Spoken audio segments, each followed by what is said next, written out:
Bonjour à toutes et à tous, bienvenue dans cette édition de la mi-journée du journal de TV Vendée en ce mercredi 21 mai. C'est l'un des grands événements sportifs de l'année en Vendée. Les championnats de France de cyclisme auront lieu du 26 au 29 juin aux Herbiers. Près de 100 000 spectateurs sont attendus. Les courses se disputeront sur un circuit de 16,5 km à parcourir à plusieurs reprises. Les cyclistes emprunteront notamment le Mont des Alouettes. Notre journaliste Florian Wozniak a enfourché son vélo pour vous faire découvrir le parcours en compagnie d'un spécialiste, l'ancien coureur professionnel Thomas Voeckler, champion de France en 2004 puis en 2010 à Chantonnay. Allez.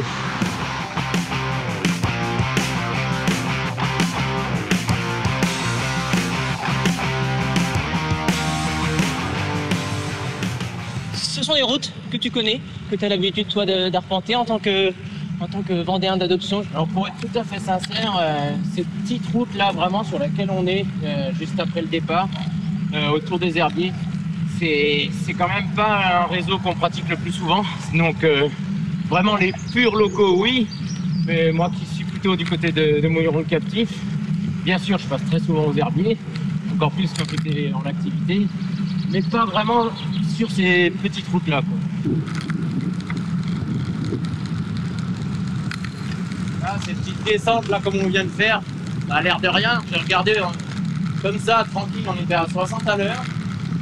Ça va, on va être au-dessus des 75, on va se rapprocher des 80. Nous y voilà Thomas, on n'est peut-être pas proprement dit dans la montée du Mont des Alouettes, mais dès qu'on arrive sur ce petit carrefour à droite, on est sur presque 2 km jusqu'au sommet. Officiellement, le Mont des Alouettes n'a pas commencé, et l'effort il a déjà commencé. Franchement, là ça paye pas de mine, mais on est dedans, les jambes elles sont sollicitées, il y a cette relance, virage à droite, cette relance. Et ça casse vraiment le rythme, quoi. On n'arrive pas dans le Mont des Alouettes en étant super lancé. Ça va être usant. Et puis là, on est à 400 mètres de l'arrivée. Donc autant on peut pas se faire piéger comme sur un sprint à être enfermé. Mais par contre, faut pas faire l'effort trop tôt. Nous y voilà, Thomas. Fin de circuit, 16,5 km. On l'a vu, un circuit pas facile? Ah oui, c'est pas facile, hein. Sur le papier, il n'y a pas non plus des grosses côtes qu'on aborderait avec le petit plateau. Ça va être étiré toute la journée. C'est vraiment un circuit pour coureurs costauds. On le disait, le départ réel sera donné juste derrière nous. C'est aussi ici que sera tracée la ligne d'arrivée de ces courses en ligne, de ces prochains championnats de France ici aux Herbiers. Rendez-vous donc les 26 et 29 juin prochains, du 26 au 29 juin prochain, pour connaître les successeurs de Paul Lapéra et Juliette Labousse. Merci Thomas. Merci. Les Vendéens trient de plus en plus et réduisent leur quantité de déchets. C'est ce qu'indique Trivalis, le syndicat départemental de gestion des déchets.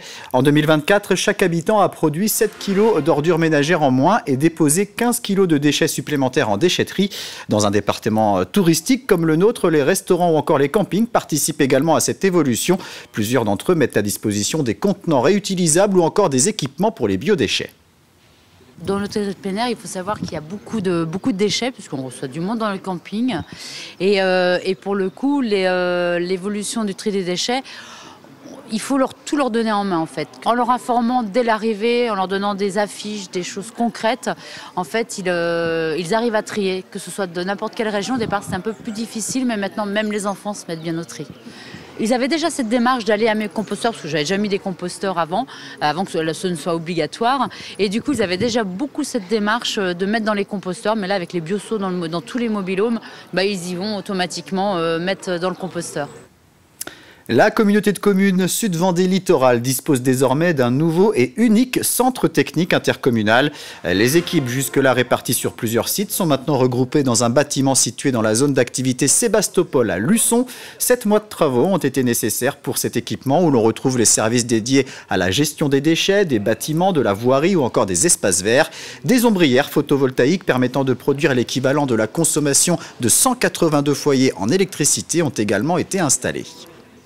Historiquement, vous le savez, on est le fruit de la fusion de 4 intercommunalités et on avait des services qui étaient éclatés sur le territoire, à Saint-Michel, à Luçon, à Saint-Hermine. Et la volonté des élus, c'était, je dirais, d'offrir à nos équipes un centre fonctionnel pour permettre une meilleure efficience de leurs travaux. D'où cette construction. Luçon-Ville-Centre permettait, je dirais, d'irriguer au mieux en fait, l'ensemble du territoire, raison pour laquelle on a fait le choix de s'implanter ici, dans cette zone d'activité économique. Découvrir l'univers de la voile et de la navigation au milieu des arbres. C'est le concept original de la nouvelle attraction du parc Le Grand Défi à Saint-Julien-des-Landes.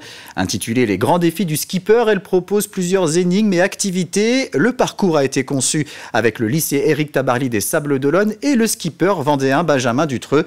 Ce dernier était présent la semaine dernière lors de son inauguration en compagnie d'une vingtaine d'enfants. Reportage Louise Viadger. En fait, à bord du bateau, vous savez, on a plein de matériel. On a quoi comme matériel par exemple? Ils étaient pendus aux lèvres de Benjamin Dutreux. Ces enfants ont eu la chance de découvrir ce parcours de 10 défis ludiques qui les ont plongés dans la peau d'un skipper. J'ai appris avec le skipper Benjamin Dutreux. Il nous a précisé les choses sur les parcours et les tortues par exemple. J'ai bien aimé quand on devait monter la tour du phare et appuyer sur le poète-poète, c'était drôle. Ouais, tous les jours il y a des trucs à faire. Déjà c'est chouette d'évoluer avec les enfants comme ça en pleine nature, là, entre les arbres. Puis découvrir justement des bateaux finalement entre les arbres, c'est assez marrant.